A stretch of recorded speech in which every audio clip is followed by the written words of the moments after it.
बिस्मिल्लाहिर्रहमानिर्रहीम अस्सलामुअलैकुम dear viewers and subscribers. मैं हूं हबीबुल्लाह कमर और आप देख रहे हैं the ITeducation.com YouTube channel. CS201 introduction to programming का हमारा सीरीज़ चल रही है, जिसके अंदर आज हम फंक्शंस हैं प्रोग्रामिंग जो है उसको ख़त्म कर लेंगे इंशाल्लाह। आपको याद होगा पिछले जो 2 लेक्चर हैं उसके अंदर हमने फंक्शंस के बारे में बात की कि मॉड्यूलर प्रोग्रामिंग क्या होती है। मॉड्यूलर प्रोग्रामिंग जिसके अंदर हम एक प्रोग्राम को डिफरेंट फंक्शंस के अंदर जो है ना वो डिवाइड कर देते हैं। फंक्शंस बेसिकली क्या है, एक सब टास्क होती है। आपका एक प्रोग्राम है, उसको आप बजाय इसके कि सारी लॉजिक डेवलप करें, आप उसको छोटे छोटे फंक्शंस में डिवाइड कर लें और उन फंक्शंस के ऊपर फोकस करके ना फिर उनको डिवाइड करें। जैसे फैक्टोरियल का एक प्रोग्राम होता है, अब उसमें फैक्टोरियल के अंदर एक पोर्शन वो हो जो फैक्टोरियल कैलकुलेट करके लाए, एक फंक्शन आप बना लें। अगर आप उसको फंक्शन की सूरत में बना लेंगे तो कल को आप कोई और मैथ का प्रोग्राम लिखना चाहते हैं तो उसके अंदर अगर आपको उस फंक्शन की ज़रूरत पड़ गई है फैक्टोरियल की, तो आप उसी फंक्शन को वहाँ पर कॉल कर सकते हैं। ठीक है, अगर आपने उसको फंक्शन की सूरत में नहीं प्रोग्राम की सूरत में बनाया होगा तो फिर आप उसको वहाँ पर कॉल नहीं कर सकते। वो कोड आपको वहाँ पे रीराइट करना पड़ेगा या कॉपी पेस्ट करना पड़ेगा, एक ही बात है। ठीक है, तो फंक्शंस जो हैं ये रीयूजेबिलिटी के लिए भी काम आते हैं कि एक दफ़ा हम बनाते हैं और उन्हें बार बार इस्तेमाल करते हैं। इसकी मिसाल हमारे पास प्री डिफाइंड फंक्शंस हैं, जो क्लियर स्क्रीन है, गेट सी एच है, एग्जिट का सिस्टम है, स्टेटस है, गेट एस है, पुट एस है, कितने ही ऐसे प्री डिफाइंड फंक्शन है। मैथ से रिलेटेड पावर है, ठीक है, ABS फंक्शन है। ये कौन से फंक्शन है जो पहले किसी ने बना के मैथ डॉट एच या सी मैथ डॉट एच में रख दिए हैं हम, और हम उनको जब चाहें, ये तो प्री डिफाइंड है। अगर प्री डिफाइंड फंक्शंस बन सकते हैं तो हम एक प्रोग्रामर जो है वो अपने भी फंक्शंस जो है ना बना, जब एक वो स्कूल सिस्टम बना रहा है तो वो स्कूल सिस्टम के अंदर जितने भी उसको लगता है कि फ़ी कैलकुलेशन का है, अब फ़ी कैलकुलेशन कितनी जगह पे होगी। फ़ी कैलकुलेशन एडमिशन के मॉड्यूल में भी होनी है, फ़ी कैलकुलेशन जो है वो एग्ज़ाम के मॉड्यूल में भी होनी है, ठीक है, रजिस्ट्रेशन में भी होनी है। तो अगर उसने फ़ी कैलकुलेशन का एक फ़ंक्शन बनाया होगा तो वो एक ही जगह पे उस प्रोग्राम को फ़ी कैलकुलेशन को बना लेगा और उसे जहाँ चाहेगा वो कॉल। ये फंक्शन प्रोग्रामिंग है। फंक्शंस की सूरत में आप अपने प्रोग्राम को डिवेल्प करें। ठीक है, इसके बाद वाली जो मॉडर्न अप्रोच है वो ऑब्जेक्ट ओरिएंटेड प्रोग्रामिंग है, जिसके अंदर हम फंक्शंस पे फिर फोकस नहीं करते, फिर हमारा फोकस जो होता है वो ऑब्जेक्ट्स पे होता है। ऑब्जेक्ट्स जो हैं वो एक अलहदा बहस है। बहरहाल फंक्शंस के अंदर हमने बात की पैरामीटर्स की, तो आज हम जो बात पढ़ेंगे वो हमारे पास है कि वैल्यू एंड रेफरेंस पैरामीटर्स क्या होते हैं एंड मेमोरी एलोकेशन क्या होती है। जब हम किसी फंक्शन को पैरामीटर और आर्गुमेंट पास करते हैं तो उसके 2 तरीके हैं, एक है रेफरेंस पैरामीटर और एक होता है एक्चुअल पैरामीटर। आपके पास कोई ऐसा वेरिएबल है, आप वेरिएबल सारे का सारा नहीं भेज रहे, आप उसका सिर्फ रेफरेंस भेजते हैं, यानी उसका एड्रेस भेजते हैं, मेमोरी एड्रेस भेजते हैं। वो उसकी कॉपी का उसके पास जाना और प्रोसेस होना, और एक ओरिजिनल लोकेशन का चले जाना और उसके पास प्रोसेस हो जाना। मेमोरी एलोकेशन में क्या होता है, when a function is called memory for its formal parameter variable declare in the body, local variables हैं एलोकेटेड इन द फंक्शन, तो अलहदा सेपरेट मेमोरी उनको एलोकेट हो जाती है जो लोकल जो है ना वो होते हैं in case of value parameter. अगर हम बात करें मेमोरी रेफरेंस की, रेफरेंस पैरामीटर की, नेक्स्ट स्लाइड में देखें तो आप देखें कि इसमें address of the actual parameter passes to the formal parameter, यानी एड्रेस जाता है, पूरे का पूरा वेरिएबल जो है ना वो नहीं जाता। इसकी जो समझने के लिए ना आप स्लाइड नंबर 69 पे आ जाएं जरा। स्लाइड नंबर 69 पे देखें आप, वहाँ पे ना वैल्यू एंड रेफरेंस पैरामीटर की एक डायग्राम बनी हुई है। आपके पास एक मेन फंक्शन है, आपने नम का वेरिएबल डिक्लेयर किया, num2 का करेक्टर का, num1 नाम है उसका, 10 उसकी वैल्यू है, और ये नाम हम रखते हैं जब हम वेरिएबल को डिक्लेयर करते हैं। अगर ये नाम नहीं होगा तो जाहिर है इसका एड्रेस होता है, हर मेमोरी लोकेशन का कोई ना कोई एड्रेस होता है। ठीक है, तो हमने एड्रेस तो हमें याद नहीं रहता, हमने एड्रेस की बजाय उसको नाम दे लिया। अब जब भी हम num1 की बात करेंगे तो जाहिर है हम 2 बाइट्स की या 4 बाइट्स की बात कर रहे हैं। ठीक है, अच्छा, value of the variables of the statement line 3, जब आपकी प्रोग्राम की लाइन नंबर 3 चलेगी, ये मेन है, आपने 15 को फंक्शन 1 के अंदर जो है ना वो भेजा फंक्शन 1 के अंदर। ठीक है, और उसके बाद ABV1 ये क्या है, आप देखें इसके गिर्द ना उसने एक और कलर का बॉक्स बनाया है, इसका कलर डिफरेंट है और इसके अंदर A, B, V, 1 4 वेरिएबल है। ये लोकल वेरिएबल है। ये कौन से वेरिएबल हैं? यानी ये फंक्शन के अंदर ही क्रिएट होंगे और जैसे ही ये फंक्शन ख़त्म होगा ये वेरिएबल और मेमोरी जो है वो क्लियर हो जाएगी। ठीक है, और num2 जो है इसको हमने b के साथ जो है ना वो रेफर किया हुआ है। अब ज़रा इससे पिछली स्लाइड में आके हम लाइन नंबर 3 ही देख लेते हैं कि हमारी लाइन नंबर 3 क्या है। 2 स्लाइड पीछे आ जाएं 67 के ऊपर और लाइन नंबर 3 में हम देखते हैं जहाँ पे हम इसे कॉल कर रहे हैं। ये वाला कोड नहीं है, नेक्स्ट में देख लेंगे जहाँ पे आप फंक्शन 1 को जो है ना वो कॉल कर रहे हैं। ठीक है, अच्छा, उसके बाद 7.5 फिगर जो है उसके अंदर ये रेफरेंस दिया हुआ है। सॉरी, ये लाइन नंबर 3 एग्जीक्यूट हो गई है। हाँ, लाइन नंबर 3 ठीक है, बैक आएँ जी। लाइन नंबर 3 जब एग्जीक्यूट होगी तो num1 में 10 चला जाएगा, num2 में 15 और करैक्टर में a चला जाएगा। ठीक है, जब लाइन नंबर 9 कॉल होगी, नेक्स्ट स्लाइड में आके देखें 68 में लाइन नंबर 9 में आपने लिखा 1 is equal to a, int is equal to 1 and 1 is equal to a। हमने क्या किया, fun1 ये हमारा एक फंक्शन है, इसके अंदर हमने 3 पैरामीटर लिए हैं। एक देखें क्या लिखा है, int a। ठीक है, ये तो आ गया इंटीजर वैल्यू, a को जो है ना वो वैल्यू मिल गई जो वहाँ से आपने भेजी। ठीक है, दूसरे में आपने क्या रहा, int and साइन b, ये रेफरेंस है, ये वैल्यू नहीं है, ये क्या है, ये रेफरेंस है। और करैक्टर v आपने char आपने इसको पास किया। इसी तरह दूसरे फंक्शन में अगर हम देखें fun2 के अंदर तो आपने int a, ये पहला रेफरेंस है, दूसरा भी वेरिएबल है और तीसरा भी हमारे पास जो है वो रेफरेंस है। अब इनसे इससे फ़र्क क्या पड़ेगा, जब आपने b का रेफरेंस दिया ना, अब ज़रा पिछली स्टेज पे आ जाएं आपके पास। ठीक है ना, अब आपने इसको कॉल किया लाइन नंबर 5 के ऊपर ना, आपने कॉल किया हुआ 67 में लाइन नंबर 5 पे आपने लिखा हुआ num1 num2 एंड ch, यानी पहला जो पैरामीटर है वो आपका num1 है, दूसरा आपका num2 है, तीसरा ch है। अच्छा, पहला जो है वो num1 वो रिसीव कर रहा है एज अ वैल्यू पैरामीटर, दूसरे को as a memory reference parameter और तीसरे को भी एज अ वैल्यू। यानी अगली स्लाइड में जाके देखें तो fun1 जो है पहले को वैल्यू पैरामीटर के तौर पे, दूसरे को रेफरेंस पैरामीटर के तौर पे, तीसरे को भी वैल्यू। इसका यहाँ पर क्या फ़र्क पड़ेगा, समझ आ रही है ना? यानी 2 वैल्यूज़ हैं, तीसरा जो है ना वो रेफरेंस पैरामीटर है। इससे होगा क्या, अब इससे क्या होगा, इससे ये होगा, सिंपली इससे ये होगा, जब लाइन नंबर 9 एग्जीक्यूट होगी तो जो वैल्यू num1 की है वो किसे मिल जाएगी, a को। ठीक है, और जो वैल्यू है फंक्शन कॉल के दौरान ch की, यानी ch की जो वैल्यू है वो मिल जाएगी आपके करैक्टर वेरिएबल v को। ठीक है, b को कोई वैल्यू नहीं मिलेगी, समझ आ रही है?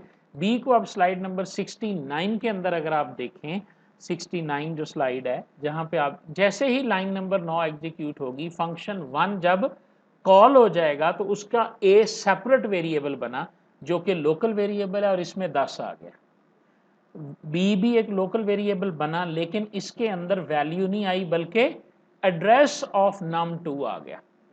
इसका क्या मतलब है कि ये वैल्यू नहीं होल्ड करता, इसके अंदर एड्रेस आ गया और ये कह रहा है कि मैं num2 को जो है ना वो रेफर कर रहा हूँ।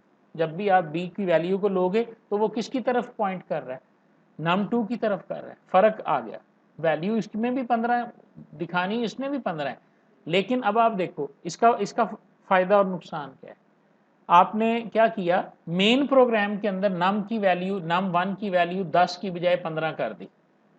ठीक है, फंक्शन 1 में क्या आ जाएगा, a के अंदर 15 नहीं आएगा, 15 नहीं आएगा क्योंकि वो तो कॉल हो चुका हुआ है। ठीक है, लेकिन अगर num2 की वैल्यू आपने 15 की बजाय 20 कर दी तो चूंकि ये रेफरेंस है तो खुद ब खुद b की वैल्यू भी अपडेट हो जाएगी, क्योंकि वो तो पॉइंट ही उससे कर रहा है, उसमें खुद की तो कोई वैल्यू है ही नहीं। समझ आ गई बात की यानी? ठीक है, तो इसी तरह ये लोकल वेरिएबल्स का कॉन्सेप्ट एक तो आ गया, और रेफरेंस बाय वैल्यू और रेफरेंस बाय पैरामीटर्स की ज़रूरत है। हम रेफरेंस पैरामीटर यूज़ कब करते हैं, आप एक एरे को प्रोसेस करवाना चाहते हैं, आगे कॉन्सेप्ट आएगा एरे का। हम चाहते हैं कि हमारे यही वेरिएबल्स जो हैं जो हम पैरामीटर में दे रहे हैं मेन के अंदर, जो जिनको हमने डिक्लेयर की, इन्हीं जो के अंदर वैल्यू अपडेट हो जाए, बजाय इसके कि हम पहले वैल्यू भेजें फिर रिसीव करें और फिर इनको अपडेट करें।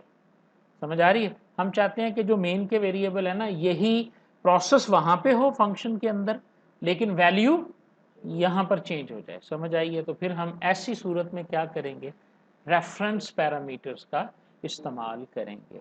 समझ आ गई बात की? ठीक है। और स्लाइड नंबर 70 पे आ जाएं।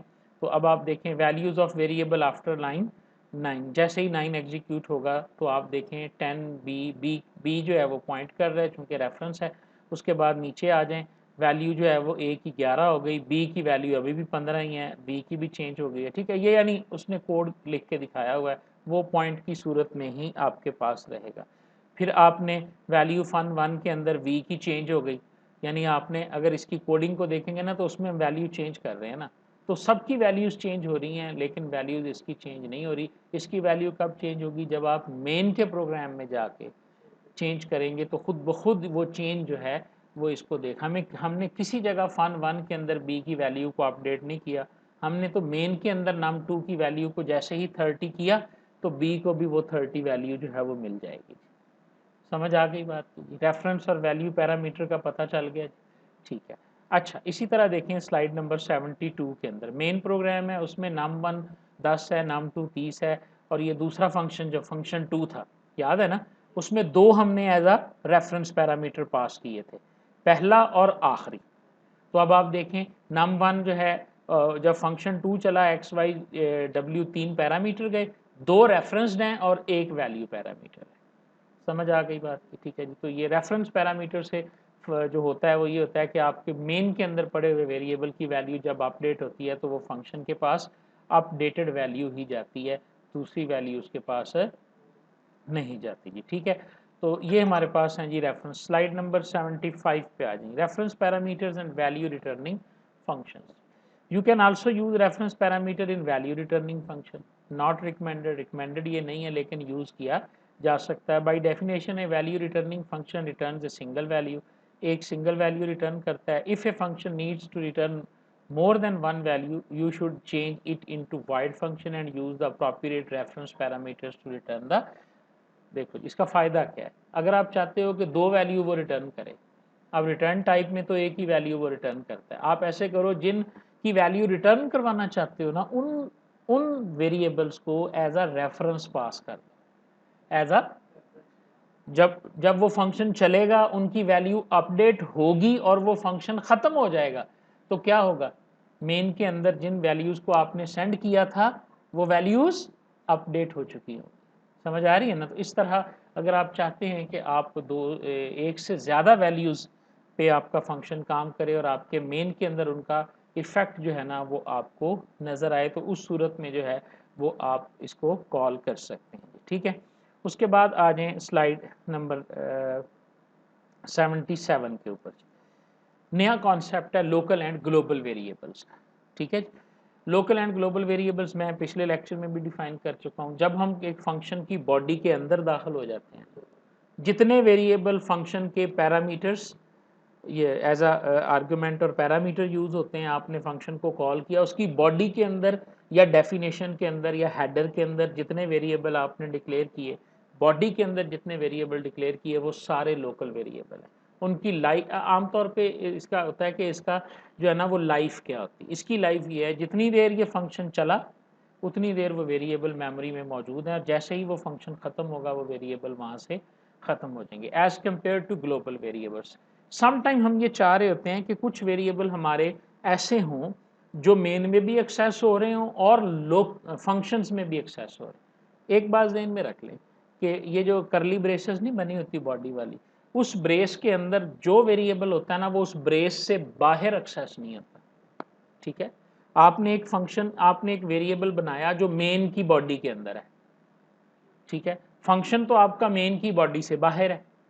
अब आपने जो मेन की बॉडी के अंदर वेरिएबल डिक्लेयर किया वो मेन के लिए लोकल है, जो आपने फंक्शन की बॉडी के अंदर डिक्लेयर किया है वो फंक्शन के लिए लोकल है।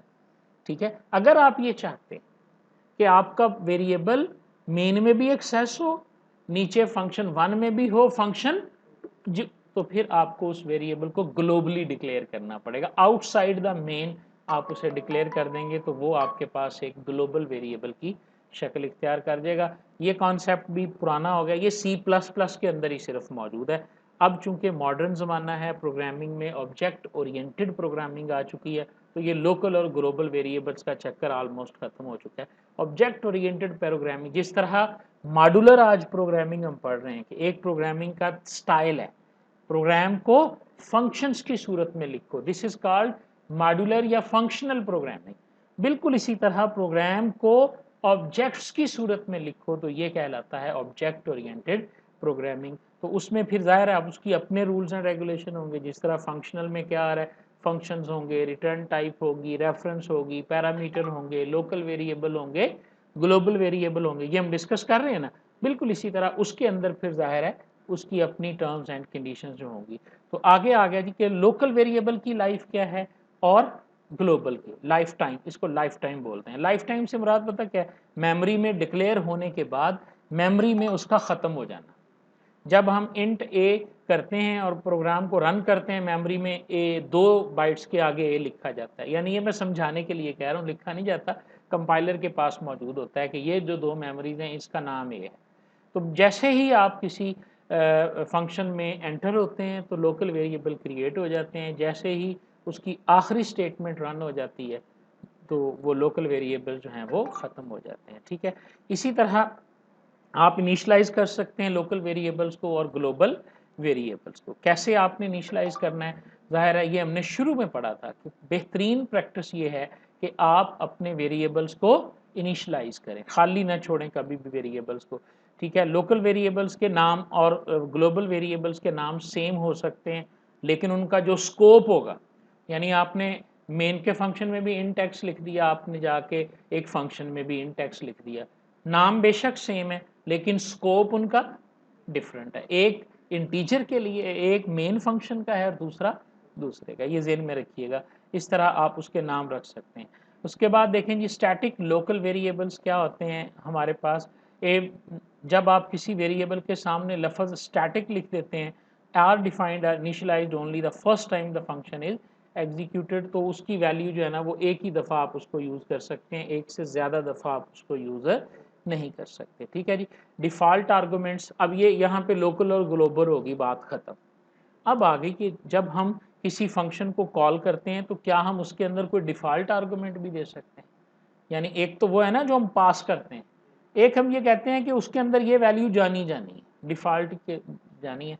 तो देखें उसका तरीक़ेकार क्या है, वाइड लिखें, नाम लिखें और आगे इंट इक्वल टू 0, ठीक है, या void int is equal to 0, int is equal to 0। आप इस तरह डिफ़ॉल्ट वेरिएबल्स की, यानी इसका क्या मतलब है कि दूसरा जो पैरामीटर आएगा, इंट इक्वल 0 का क्या मतलब है, जो इंटीजर टाइप का पैरामीटर आएगा उसकी पहली वैल्यू ऑटोमेटिकली क्या हो जाएगी, 0 हो जाएगी। अच्छा, दूसरी जो गेट सम है इसके अंदर क्या है कि जो भी पैरामीटर आएंगे, ठीक है, उनकी वैल्यूज़ क्या हो जाएंगी, पहले की दूसरे की भी 0 हो जाएगी, तीसरे की भी वैल्यू जो है वो 0 हो जाएगी। ठीक है जी, डिफ़ॉल्ट आर्गूमेंट्स जो हैं उनके अंदर आप num1 num2 है, जैसे ये एग्जांपल दी हुई है इंट है, तो ये खुद ब खुद वैल्यूज़ जो है ना वो असाइन हो जाएंगी जी। फंक्शंस के बारे में आखिरी बात है, ओवरलोडिंग फंक्शन। ओवरलोडिंग फंक्शन का क्या मतलब है, ये फंक्शंस जो होते हैं ना, ये होते हैं जी कि नाम इनका सेम होगा लेकिन पैरामीटर्स की तादाद जो है वो डिफरेंट होगी। वैसे तो कंपाइलर जो है ना वो खुद ब खुद देख लेगा फिर आपने किसको कॉल किया, एक ही, यानी इससे अगली स्लाइड पहले देख लें आप देखें जी कि एक प्रोग्राम है void get dimension, get dimension, get dimension, get dimension, 4 function है, नाम सेम है, लेकिन अगर हम देखें तो पहले में एक पैरामीटर है, दूसरे में 2, तीसरे में 2 हैं, लेकिन एक इंटीजर दूसरा फ्लोट है, तीसरे में दोनों डबल है।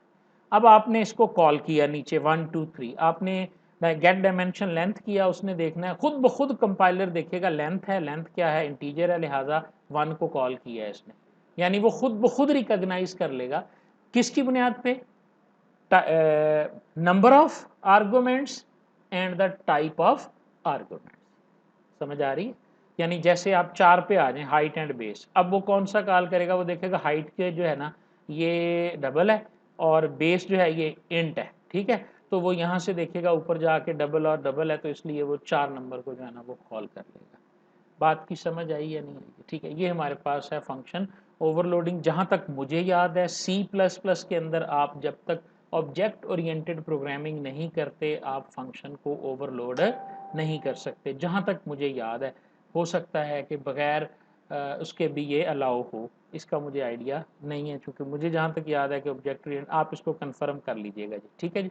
उसके बाद आ गया एग्जिट फंक्शन है, ये प्री डिफाइंड फंक्शन है, जहाँ भी आप लिख देंगे आपका प्रोग्राम वहाँ से टर्मिनेट हो जाएगा, और कौन सी क्लास के अंदर है, CSTD लिब के अंदर है, ठीक है। अगर आप चाहते हैं कि आपका प्रोग्राम रन कर रहा है और रन करते हुए किसी वक्त भी किसी कंडीशन के तहत आप उसको एग्जिट करवाना चाहते हैं, तो आप एग्जिट फंक्शन को यूज़ कर सकते हैं, ठीक है जी। बाकी आपकी होम प्रैक्टिस है जी, लार्जेस्ट नंबर की, पैलेंड्रोम की, कुछ बने बनाए फंक्शंस हैं वो आप देख सकते हैं, ठीक है। जैसे आगे चलते जाएं तो पैलिंड्रोम नंबर हमने पढ़ा था, इसका प्रोग्राम भी किया था। पैलिंड्रोम नंबर क्या होता है, एक ऐसा नंबर जिसको जब आप उल्ट करें तो वो वही नंबर बन जाए। जैसे 5225 अगर नंबर होगा तो इसको आप सीधा करके पढ़ लें या रिवर्स में पढ़ लें तो वो अब पैलिंड्रोम के अंदर क्या होता है कि हम एक नंबर देंगे, उसके ऊपर एक रिवर्स नंबर जनरेट होगा, उसके बाद हम नंबर और रिवर्स नंबर को कॉल करेंगे। तो जो रिवर्स नंबर है ना, इसका आप फंक्शन बना लें। समझ आ रही है, रिवर्स फंक्शन नंबर का एक फंक्शन बना लें। नेक्स्ट देखें, उसने बनाया भी हुआ है, इस नंबर पैलिंड्रोम के नाम का एक फंक्शन बनाया, ठीक है। उसमें इंटीजर एक नंबर दिया, उसके बाद उसने सारे को कैलकुलेट कर लिया, इसका स्टेप उसने बना लिया। और जैसे ही ये आप इस पैलिंड्रोम एक नंबर उसे देंगे तो वो आपको रिटर्न कर देगा जी, क्या, ट्रू या फॉल्स। अगर वो पैलिंड्रोम होगा तो वो उसे ट्रू रिटर्न कर देगा, अगर वो पैलिंड्रोम नहीं होगा तो वो उसे जो है ना वो कर देगा। इसने जो लॉजिक बनाई है वो मेरा ख्याल है खूब पावर के साथ इसने कैलकुलेट किया है, हमने डिवीजन के साथ इसको कैलकुलेट किया था। इसकी लॉजिक जो है वो उसने पावर फंक्शन के साथ जो है ना वो यूज़ किया हुआ है, ठीक है। यहाँ तक बात की समझ आ गई? लो जी, थैंक यू वेरी मच जी, अल्लाह हाफिज़।